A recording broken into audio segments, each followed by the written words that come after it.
Dzień dobry wszystkim widzom z pokładu Wrocławii, centrum handlowego, które bardzo dziękujemy, że nam pozwoliło nagrać ten filmik. Początek roku to to doskonała okazja do tego, żeby zrobić jakieś podsumowanie. Inne kanały robią podsumowania zeszłego roku, my zrobimy podsumowanie projektu, czyli tak naprawdę kilku lat, a zaraz dokładnie powiem ilu. Zrobimy podsumowanie zimowego wojownika. A dlaczego zimowego wojownika? Po pierwsze, bo to chyba dopiero pierwszy projekt, który skończyłem. A po drugie, dlatego, że odpowiem sobie na pytanie, czy to miało sens. Bo będziemy też podawać kwotę, czyli coś, co tak naprawdę bardzo lubicie. Zawsze mnie o to pytaliście. W końcu jest pierwsza okazja do tego, żebym mógł się wykazać i dotrzymać słowa. Czyli będzie cały kosztorys budowy zimowego wojownika, a co za tym idzie, poznacie skalę tragedii. Cena będzie na końcu, tak więc zachęcam do oglądania całego odcinka. Było bardzo dużo modyfikacji.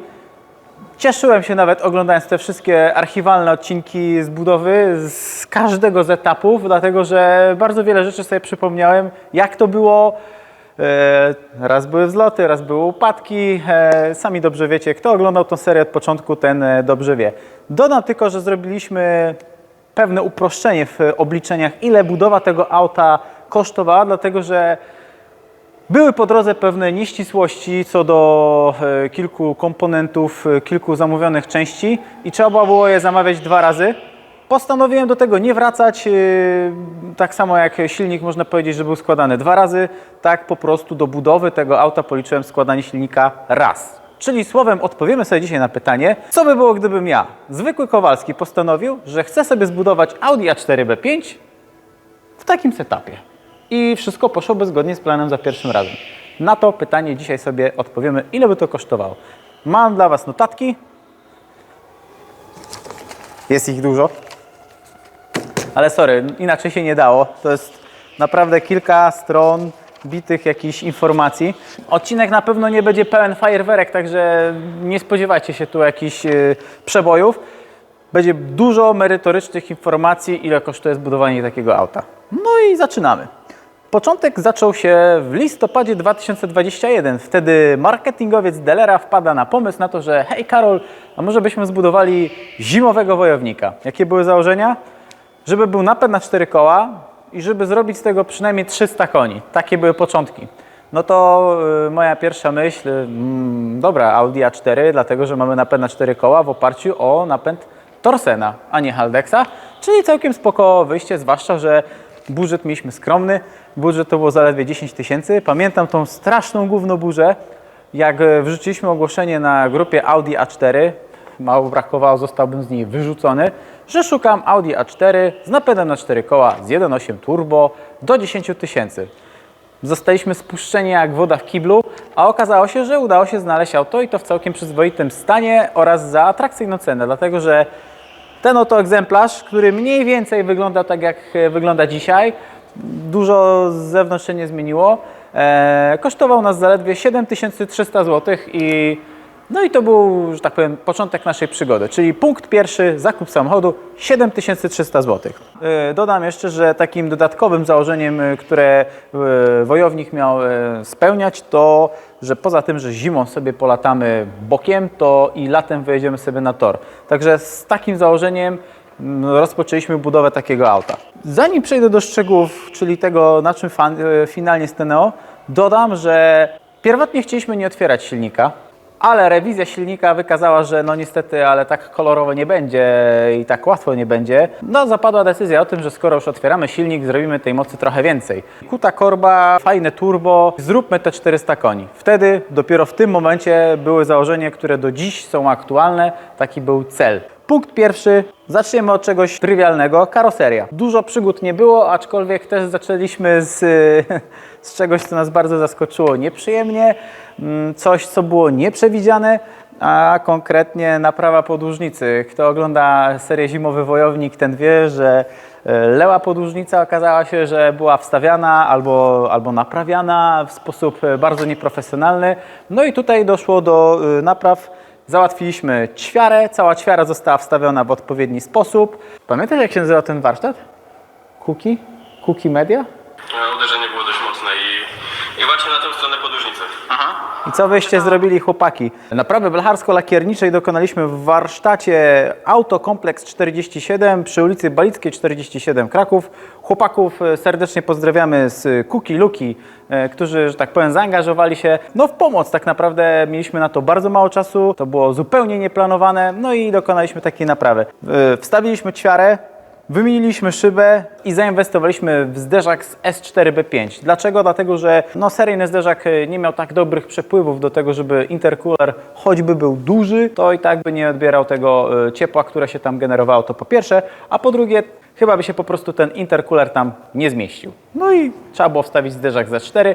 Bardzo polecam tę modyfikację, zwłaszcza, że Audi S4B5 nie ma szerszych błotników względem Audi A4 B5, tak więc ten zderzak pasuje bez żadnych przeróbek. Przechodzimy do silnika. Otwieram w takim razie maskę. Maska, która jeszcze nie została wymieniona, pełna szpachli, zresztą tak jak błotniki. Ostatnio gdzieś tu próbowaliśmy zmierzyć grubość powłoki lakieru, to brak danych, czyli ponad 2 mm tam było. A teraz, drogi operatorze kamery, proszę włączyć latarkę. Oto i on, 1.8 turbo, nie zwiększaliśmy pojemności, za to zainwestowaliśmy w inne fruty. I już po kolei mówię, co konkretnie zrobiliśmy. Jaka jest specyfikacja tego 1.8 turbo? Zacznijmy od specyfikacji słupka.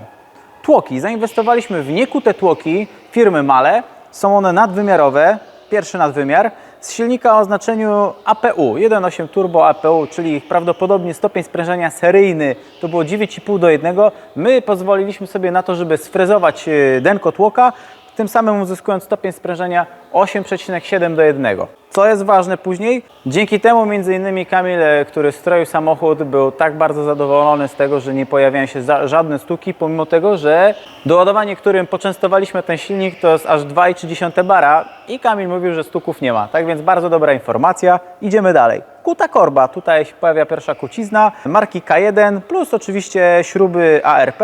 Blok został rozwiercony pod średnicę tłoków z zastosowaniem 700 luzu. Dodatkowo został on splanowany, czyli przygotowany pod składanie. Wał zastosowaliśmy seryjny, został on wypolerowany. Na tłoki założyliśmy pierścienie tłokowe Mahle, przerwy na zamkach zastosowaliśmy 0,5 na pierwszym, 0,6 na drugim i 0,45 na trzecim. Wszystkich tych modyfikacji oczywiście dokonujemy w firmie Schliffmod. Łukasz ze Schliffmodu, którego konikiem jest głowica, przygotował również dla nas kompleksowo głowicę, w skład której wchodziły nowe gniazda zaworowe, podkładki pod sprężyny z Audi S3 8L, nowe prowadnice z nowymi uszczelniaczami, zawory wydechowe plus 1 mm, to jest fajna modyfikacja, zawory ssące w standardowym wymiarze, planowanie głowicy, za co serdecznie dziękujemy Łukaszowi, pozdrawiamy, hej, zresztą jak całą firmę z Białegostoku. Zastosowaliśmy również śruby głowicy ARP, panewki korbowodowe ACL-a w standardowym wymiarze.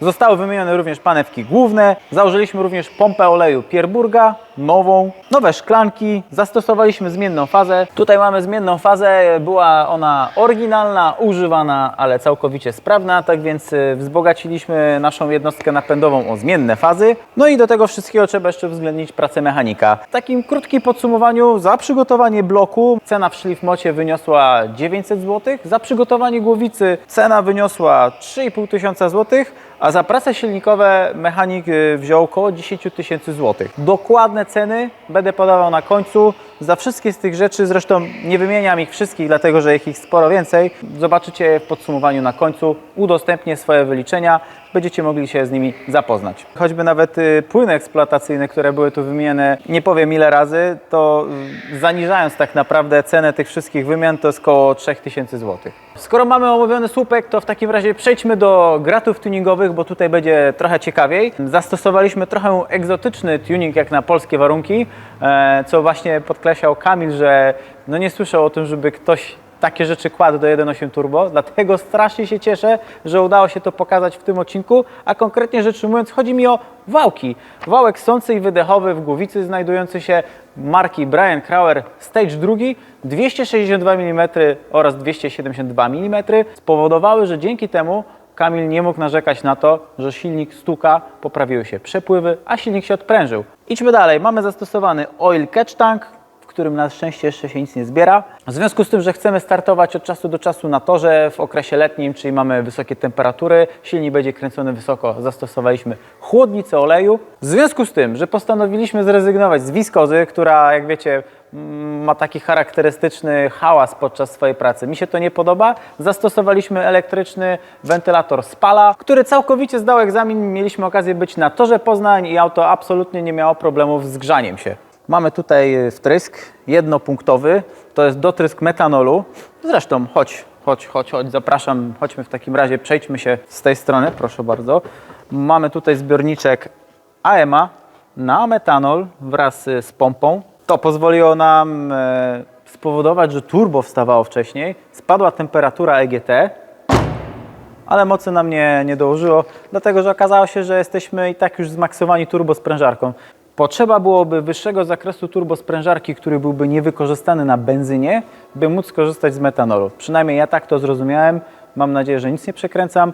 W związku z tym, że na benzynie udało nam się zmaksować turbo, to dotrysk metanolu już nie przełożył się na zwiększenie mocy. Ale turbo wstało wcześniej, a EGT spadło. No właśnie, a propos turbosprężarki, przechodzimy do ciekawego połączenia. Turbosprężarka to Borg Warner z Mercedesa A45 AMG. Jest to hybryda turbosprężarki. Na seryjny turbo udało nam się wystroić 372 konie albo 382 konie, przy czym bez wałków. To nie było nasze ostatnie słowo i był zapas. Ale postanowiliśmy, że w takim setupie plus minus pojadę na tor Poznań, a później spotkaliśmy się na pozostałe modyfikacje, jak właśnie metanol, wałki i hybryda turbosprężarki. Dodam, że dużą robotę robi heat shield, zapraszam, z latarką.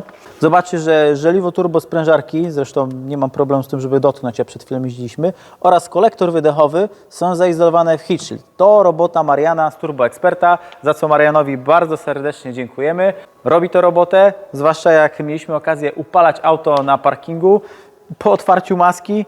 Spod heat shielda tutaj da radę dostrzec, że turbo się świeci na czerwono, a heat shield powoduje, że to turbo jest może nie do dotknięcia, ale no nie panuje tu piekło, spokojnie można rękę przyłożyć i się nie poparzymy. Powiem o kilku przykładowych cenach. Wałki Briana Krauera w materiale to było aż 4300 zł, dotrysk metanolu 3000 zł. Turbosprężarka z Mercedesa AMG to był wydatek aż 2700 zł, a zrobienie hybrydy, która naprawdę uwolniła spore dodatkowe potencjały tej suszarki, to było aż 5000 zł. Ceny naprawdę robią wrażenie, ale z drugiej strony otrzymujemy za to dodatkowe możliwości bez większych modyfikacji, tak więc sami sobie odpowiedzcie, czy było warto, czy nie. Z 300 około 80 udało się zrobić 445 koni. Dodam jeszcze orientacyjne ceny, ile kosztowała izolacja heat shieldem. Takie żeliwo trzeba było zapłacić około 300 zł, a za zaizolowanie kolektora typu Baran Twin Scroll trzeba było zapłacić 1000 zł. Za izolację była odpowiedzialna firma Turbo Expert z Bykowa. Serdecznie pozdrawiamy chłopaków. Ok, jak już jesteśmy przy turbosprężarce i przy kolektorze, powiedzmy o części, za którą w większości odpowiadał profesor Rurka, czyli Grzesiu Tyrkalski, którego też serdecznie pozdrawiamy.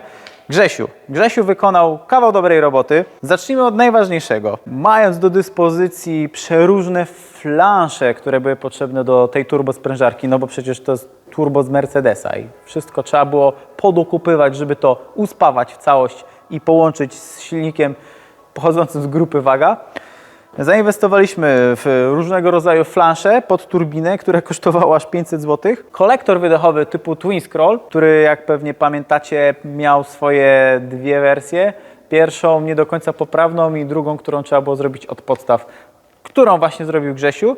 No i tutaj mogę Wam podać jakieś konkrety. Za wykonanie takiego kolektora trzeba było zapłacić 3000 zł. Idziemy dalej. Izolacja na heat shield, tak jak wspomniałem wcześniej, którą wykonał Marian, to jest 1000 zł. Zaś układ wydechowy od downpipe'a włącznie aż po sam koniec, to jest wydatek rzędu 4000 zł. Następnie pamiętajmy o tym, że w pierwszej wersji układ wydechowy był wyposażony w tylko jeden tłumik, który później doposażyłem w drugi tłumik. Był odcinek związany z tym, ile ten drugi tłumik dał. Koszt tych tłumików to jest koło 1000 zł za oba. Pierwszy koło 400, drugi koło 600. No właśnie, no i Moja pięta achillesowa, widzicie, bardzo wolno przyswajam wiedzę i powoli się uczę. Intercooler, tutaj tak, też był intercooler, który był za mały. Finalnie stanęło na intercoolerze w wymiarach 600 na 300 o grubości 70 chyba 6 mm. Zresztą tutaj widać, skąd on pochodzi. Pochodzi on z firmy FMIC.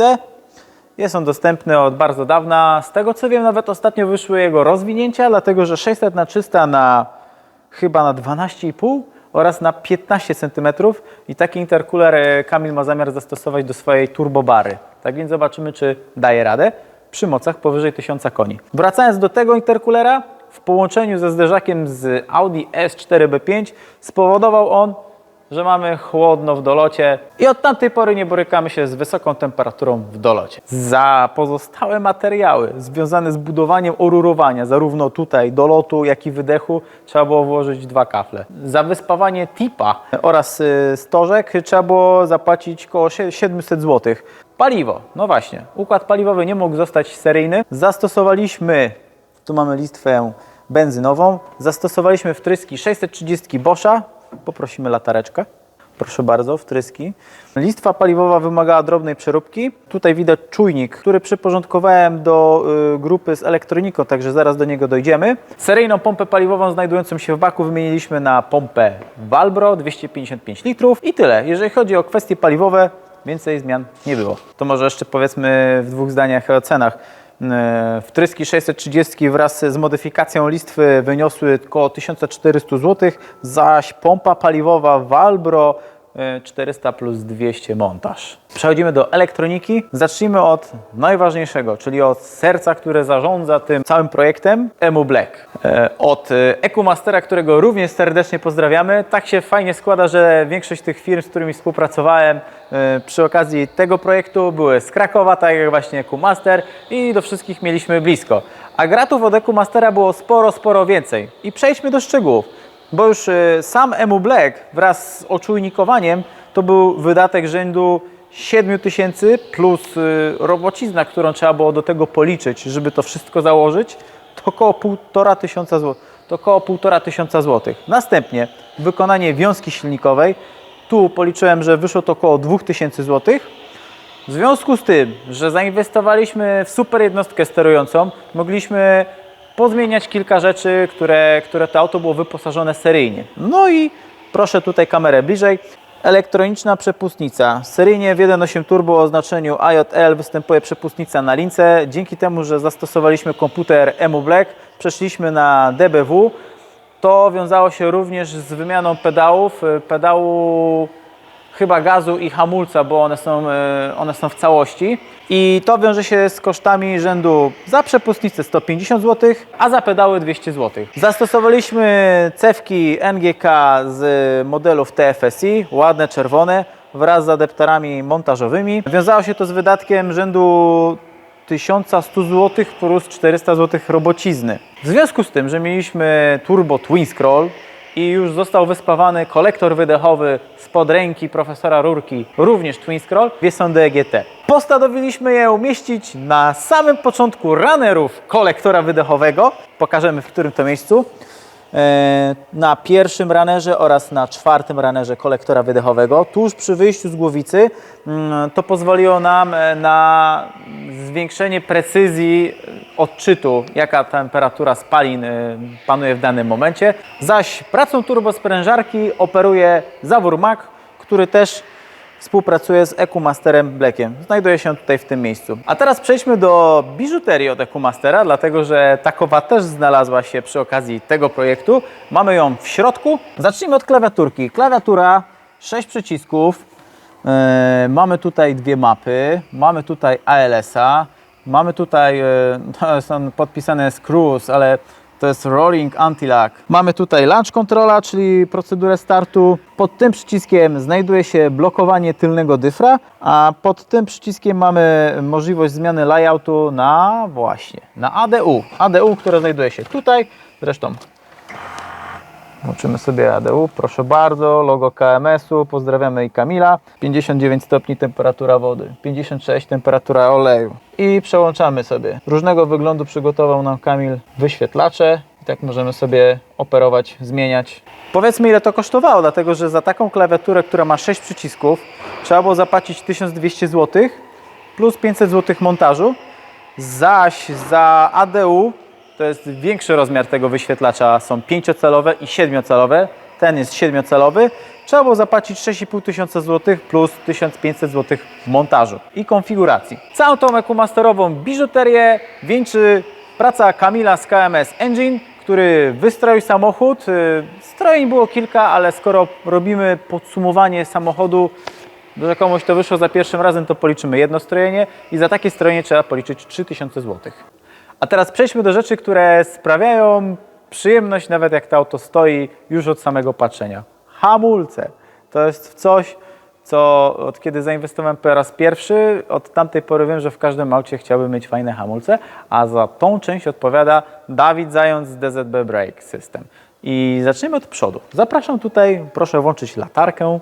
Moi drodzy, mamy tutaj bardzo dużo szczegółów, dlatego się wspomogę tutaj notatkami. Za przedni Big Brake trzeba było zapłacić 6000 zł, za tylny Big Brake trzeba było zapłacić 2700 zł, a za montaż doliczyć 1500.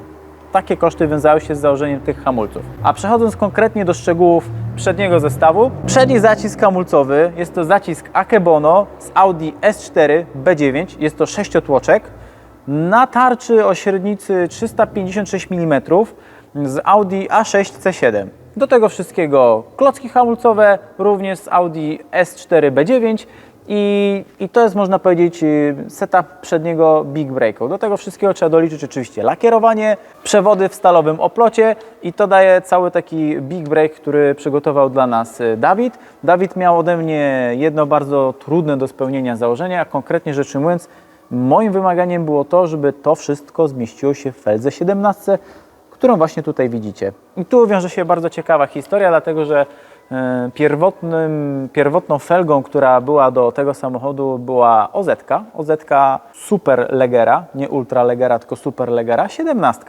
I okazało się, że ten Big Brake się nie zmieścił w Super Legerę. W związku z tym, że Dawid na stole swoim projektowym zastosował felgę OM-ową Audi, postanowiłem przymierzyć do dyspozycji, miałem tą felgę z Audi A3 8P VR6, to które przyjechało ze Szwajcarii i okazało się, że OM-owe felgi Audi są dużo większe pojemnościowo, jeżeli chodzi o zestawy hamulcowe. W związku z tym auto stoi dzisiaj na takiej feldze. Z tyłu już tak dużo się nie dzieje. Konkretnie rzecz ujmując, mamy zacisk hamulcowy z Audi S4, ale B7 tym razem. Jest to zacisk typu 5, zresztą proszę pokazać, panie operatorze. Jest on też również polakierowany, ale no nie jest tak piękny jak ten z przodu.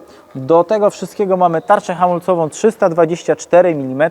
Jest to wszystko robione na wzór układu hamulcowego tylnej osi z Audi RS4 B7, czyli tego 4,2 litra pojemności Wolnosaka. Dodatkowo trzeba tu doliczyć kwestię przewodów, również w stalowym oplocie. Tych przewodów na tylnej osi w modelu Audi A4 B5 jest więcej, dlatego za tylny zestaw hamulcowy, za tylny Big Brake trzeba było zapłacić aż 2700 zł. Po prostu cenę tu zrobiły przewody. Idziemy dalej. No właśnie. I opowiadając o zestawie hamulcowym w bardzo płynny sposób przechodzimy do tematów związanych z zawieszeniem. Dlaczego?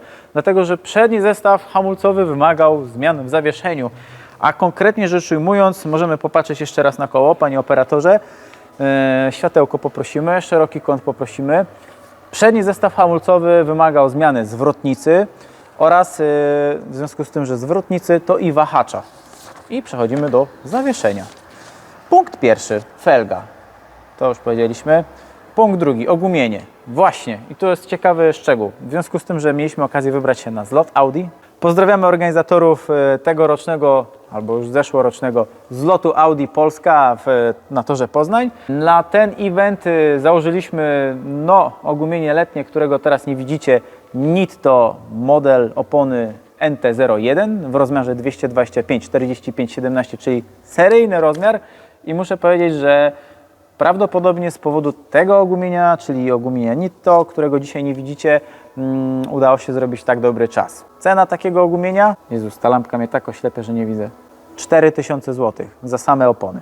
Do tych felg pod ten zestaw hamulcowy trzeba było zastosować dystanse o grubości 25 mm i moim zdaniem fajnie wyszło.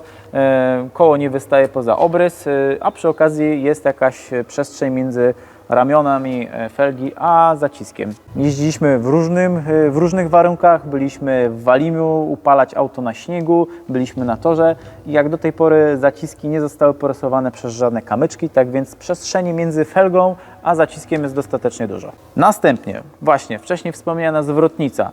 Zwrotnica aluminiowa z Audi A4, B6 lub B7, podobno z obojętnie jakiego silnika. Do tego wszystkiego również wymagany wahacz z Audi A4, B6 lub B7. Piasty z łożyskami z Audi A6 C5 z modelu z silnikiem V8.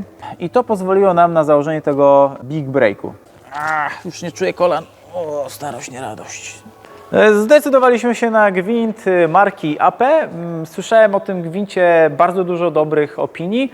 Podobno jest to firma córka albo w jakiś sposób związana firma z producentem KW, czyli dobrym zawieszeniem gwintowanym, producentem zawieszeń gwintowanych i muszę przyznać, że to był naprawdę dobry wybór, dlatego że koszt takiego zawieszenia to jest około 3200-3500 zł do takiego auta, a auto nie straciło na komforcie, naprawdę to zawieszenie pracuje. No i dzięki temu udało nam się fajnie wyregulować wysokość. Zresztą widzieliście odcinek z wagami.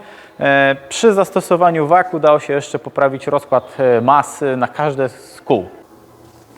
Nie zapominajmy o pięcie achillesowej Audi A4 B5, czyli mocowanie tylnych amortyzatorów. Udało się dorwać jakieś zamienniki. Przyznam szczerze, że nie pamiętam jakie, ale ich koszt to był około 800 zł za 2 sztuki. Nasze stare były w tak złym stanie, że tak naprawdę nie mieliśmy wyboru.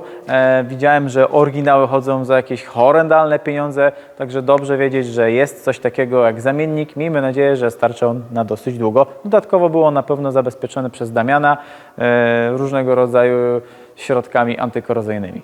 Ok, przejdźmy w takim razie do kwestii maglownicy, dlatego że i maglownica przeszła swoje modyfikacje. Zrezygnowaliśmy z seryjnej maglownicy Audi A4 na rzecz maglownicy z Audi S4 B5, która dodatkowo posiada amortyzator skrętu. Przyznam szczerze, że nie wyczułem różnicy w pracy takiej maglownicy. Przy okazji tej maglownicy firma Rekparts, która nam pomagała w całym układzie wspomagania, zastosowała jeszcze chłodnicę układu wspomagania sprzężoną z chłodnicą oleju. Są one szeregowo ustawione. A kto oglądał odcinki z majówki z dealerem, ten wie, że zimowy wojownik po 7 godzinach upalania zagotował układ wspomagania, tym samym opiłkując go w całości. To wymagało ponownej wymiany maglownicy z Audi S4 wraz z chłodnicą, która wtedy została dołożona, tym samym kończąc problem z układem wspomagania w ciepłe dni na torze. Robotę, którą wykonał Paweł z firmy Rekparts, zdała egzamin i od tamtej pory zimowy wojownik przestał się borykać z grzejącym się układem wspomagania kierownicy. Ostatnim elementem związanym z zawieszeniem było zastosowanie poliuretanów od firmy Strongflex. W pierwszej kolejności zastosowaliśmy poliuretany przedniego zawieszenia oraz przednich sanek, przedniego wózka i to będzie płynne przejście do napędów. Dodam tylko, że za poliuretany przedniego zawieszenia wyszło 1300 zł, zaś za poliuretany wózka 500 zł. Plus trzeba oczywiście doliczyć do tego montaż. Dlaczego mówię, że to będzie płynne przejście do napędów? No, dlatego, że wózek był wymieniany ze względu na zmianę skrzyni, a zmiana skrzyni jest wynikiem tego, że skrzynia piątka, która występowała w tym aucie seryjnie, nie jest zdolna przenosić momentów powyżej 400 Nm. Tego dowiedzieliśmy się od Gekona, którego również serdecznie pozdrawiamy. Gekon załatwił nam cały gotowy swap napędów z Audi S4 B5 ze skrzynią typu 01E. No i właśnie, dzięki temu otrzymaliśmy wózek pod tą skrzynię, który uzbroiliśmy w poliuretany, skrzynię, półosie, wał, dyfer. No i to wszystko zostało zamontowane. Niestety okazało się, że pierwsza skrzynia 01E również wymagała wymiany. Finalnie wylądowaliśmy w związku z tym ze skrzynią z 2,5 TDI z Audi A6 C5. Ta skrzynia również pasowała. Skrzynia ta jest sprzężona ze sprzęgłem, które wykonała firma KB Custom. Jest to spiek 5-łopatkowy ze wzmocnionym dociskiem. Do tego wszystkiego przychodzi jeszcze koło zamachowe z 1Z, czyli z 1.9 TDI, koło jednomasowe, czyli zrezygnowaliśmy z dwumasy, koło 550 Nm, bo tyle wygenerował silnik na hamowni, udało się bez problemu przenieść oraz dodajmy starty na Poznaniu z launch controla, to sprzęgło również dzielnie zniosło. Właśnie, bardzo ważna modyfikacja, która odmieniła to auto. Nie wiem, czy to będzie z góry widać. Chodź tutaj proszę kamerzysto, przyświeć proszę. Jest, dobra, to teraz ja tu nurkuję. Bardzo ważna modyfikacja, są to poduszki silnikowe od firmy Bizon Garage. Wywołało one bardzo dużo kontrowersji. Można było przeczytać komentarze, że auto będzie wibratorem, że jazda nim straci na komforcie. Strasznie się cieszę, że dochodzimy do tego punktu, dlatego że z przyjemnością chcę ogłosić. Dzięki tym poduszkom ani silnik, ani skrzynia nie wędrują po samochodzie, a lewarek zmiany biegów jest cały czas w tym samym miejscu i nawet z tych najniższych obrotów, gdzie te wibracje, można powiedzieć, są najbardziej wyczuwalne, wszystko jest naprawdę akceptowalne i z ręką na sercu, szczerze, bez problemu założyłbym je nawet do daily i prawdopodobnie wylądują w czerwonym wozie transmisyjnym, dlatego że naprawdę poprawiło to jakość pracy napędu, a nie pogorszyło komfortu. Serdecznie polecam. Koszt takich poduszek u Bizon Garage to jest 1500 zł, ale warto. Ok, tematy napędowe kończymy informacją o dyferencjale, dlatego zapraszam Cię na tył. Dyferencjał pierwotnie był z Audi 80 B4 z silnika 2.8 o oznaczeniu CAV, gdyż był on sprzężony ze skrzynią piątką, która ma inne przełożenie od skrzyni szóstki, którą teraz mamy założoną i to pozwoliło nam na to, że mieliśmy blokadę dyferencjału. Chcę o tym powiedzieć, pomimo tego, że dzisiaj tego dyferencjału już nie mamy, ale nic nie stoi na przeszkodzie, żeby wrócić do blokady. Tutaj pokażemy instalację, którą wykonał Damian. Pod tą osłoną znajduje się cała pneumatyka, którą wykonał dla nas Damian. Chodźmy naprzód jeszcze. Pierwotnie w tym miejscu znajdował się przełącznik, który powodował, że mogliśmy blokować bądź odblokowywać tylną blokadę. To powodowało na pełne spięcie dwóch tylnych kół, że było to na sztywno, niczym spaw dyfer. Niestety na dzień dzisiejszy, w związku z tym, że mamy skrzynię 01E, od Gekona dostaliśmy dyfer otwarty, ale nic nie stoi na przeszkodzie, żeby właśnie poszperać i dobrać również z Audi 80 B4 dyfer o odpowiednim głównym przełożeniu, również z blokadą. I do tego na pewno wrócimy. Taki dyfer to był wydatek rzędu 1500 zł plus około 500 zł montażu, zaś wykonanie takiego sterowania blokadą dyferencjału to było około 400 zł plus materiał, który był potrzebny na choćby tą osłonę, około 600 zł. Te wszystkie rzeczy trzeba uwzględniać przy takich zabawach. Przechodzimy teraz do wnętrza, dlatego że tutaj też trochę się zadziało. Mieliście już okazję być w środku i zobaczyć, że auto jest pozbawione środka. To pozwoliło na zredukowanie masy o 160 kg. Nie mamy podsufitki, nie mamy dywanu, nie mamy tylnej kanapy, pozbyliśmy się seryjnych foteli, czyli z tego co pamiętam tam była bananowa skóra z regulacją. Fotele były naprawdę wyjątkowo ciężkie i o ile się nie mylę, każdy z tych foteli bagatela 20 kg. Naprawdę warto było się tego pozbyć na rzecz, no właśnie, zapraszamy, na rzecz braku środka. Po kolei włączymy latareczkę i będziemy opowiadać. Pozycja pierwsza, fotele kubełkowe Bimarco model Cobra 2. Koszt 3000 zł plus około 1000 zł montaż. Do tego wszystkiego zaopatrzyliśmy się w pasy czteropunktowe. Koszt takich pasów, oczywiście na dwa fotele, to jest 1400 zł. Do tego wszystkiego mamy kuwetki, tak żeby nie szurać nogami po blasze. No i jest na pewno dużo łatwiej utrzymać porządek w samochodzie dzięki takim kuwetkom. Takie kuwetki to jest wydatek rzędu 800 zł. Następnie zastosowaliśmy rollbar. Rollbar był customowy. Tutaj Damian i tak musiał go sporo przerabiać. To jest nasz rollbar. Rollbar posłużył przede wszystkim do montażu pasów. Tak więc no, był on dla nas niezbędny. Pomalowany ładnie w czarny kolor, dzięki Damianowi, którego również serdecznie pozdrawiam. Nie rzuca się w oczy, ostatnio nawet była okazja stać na skrzyżowaniu razem z policją. Ja pierwszy na prawym, policja pierwsza na lewym i nikt na nas nie popatrzył. Pozdrawiamy panów policjantów. Rollbar wraz z przeróbką to był wydatek rzędu 2000 zł. Trzeba pamiętać, aby przy okazji fotelów kubełkowych uwzględnić uchwyty oraz slidery, tak by była regulacja przód-tył. No i na koniec wisienka. Coś, bez czego to auto by nie mogło istnieć na Jagodowy TV. Instalacja LPG. Zaczniemy od bagażnika turystycznie, dlatego że tutaj dużo zmiany nie zaszło. Mamy butlę, która mieści w sobie 48 litrów, nowy wielozawór, a reszta dzieje się z przodu. Tak więc zapraszam pod maskę. Drodzy widzowie, firma Alex Autogaz z Białegostoku, która przyjechała w akompaniamencie Łukasza ze Szlifmotu, zupgrade'owała instalację, która już w tym aucie się znajdowała. Ta instalacja, która była w dniu zakupu razem z tym samochodem, no nie nadawała się pod te moce, które chcieliśmy uzyskać. No i tutaj było pole do popisu dla Pawła z Alex Autogaz, który postanowił bardzo sprytnie i przemyślanie zupgrade'ować instalację LPG. Przechodząc do konkretów, Paweł postanowił zastosować komputer Optima Nano z czujnikiem ciśnienia 7-barowym, co jest wydatkiem 500 zł, reduktorem Shark Adapt w ilości 2 sztuk, co jest wydatkiem około 800 zł. Te reduktory tu nawet widać, możesz tutaj zrobić światełko. Tu jest reduktor numer 1, tutaj jest reduktor numer 2. Po demontażu zbiorniczka mamy dosyć łatwy do nich dostęp, tak więc serwisowanie tej instalacji nie należy do trudnych. Następnie Paweł zastosował... Och nie, dobra. To jest informacja, że trzeba kończyć, że znaczy, że przynudzamy. Kończąc, do tego wszystkiego mamy wtryski Barakudy, zasilane z 2 stron. Instalacja jest ogarnięta tak, żeby było schludnie, żeby było poprawnie technicznie i można powiedzieć, że cuzamen do kupy, już nie wchodząc w szczegóły, taka instalacja w materiale kosztowała nas 2700 zł, a w robociźnie 1500, co razem daje 4200 zł.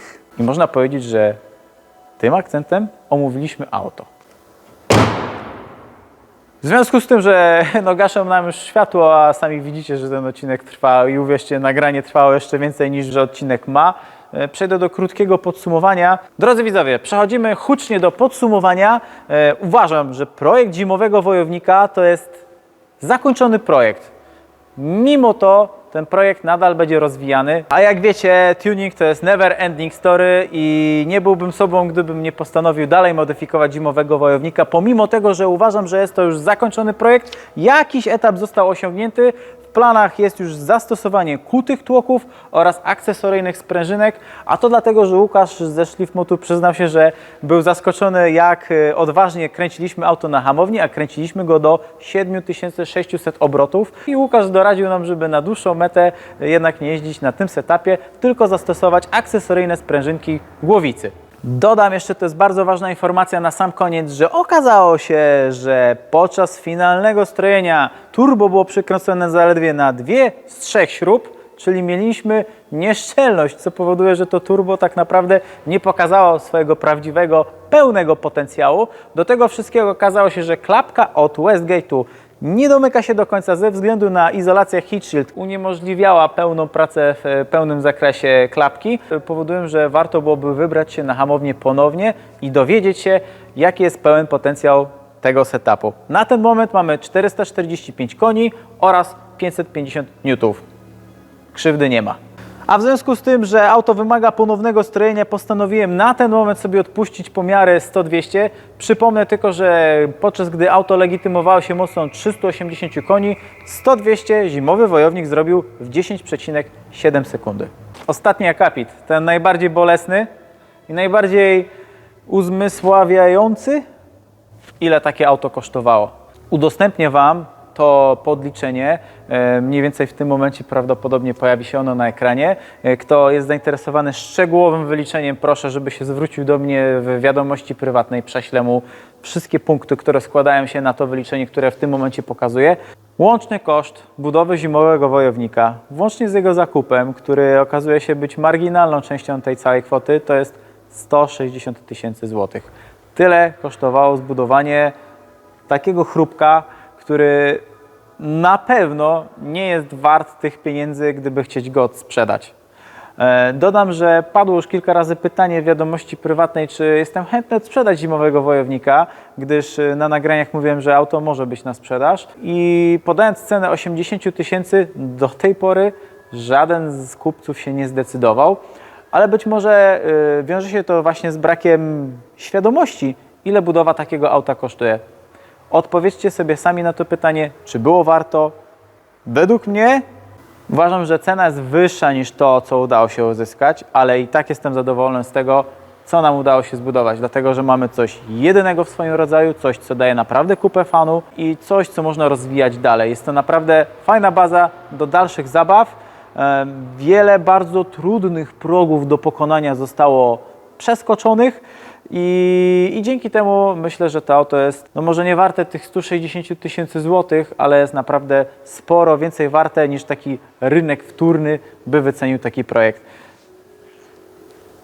Tą puentą żegnam się z Wami. Myślę, że cena zwaliła większość Was z nóg. Przyznam szczerze, że przygotowując ten odcinek dzisiaj dla Was, sam bardzo gorączkowo na kalkulatorze dodawałem kolejne pozycje i jak zobaczyłem, jak ta wartość rośnie, to aż ręce mi się pociły, a gdy dobrnąłem do końca i zrozumiałem, że wydaliśmy 160 000, to zrozumiałem, Jezus Maria, ile to było pieniędzy, ile to było zachodu, a pragnę dodać, że nie policzyłem bardzo wielu rzeczy, które były zdublowane, jak choćby drugi EMU Black, czy innego rodzaju przygody, które miały miejsce przy budowie tego auta, ale nie o tym ten odcinek.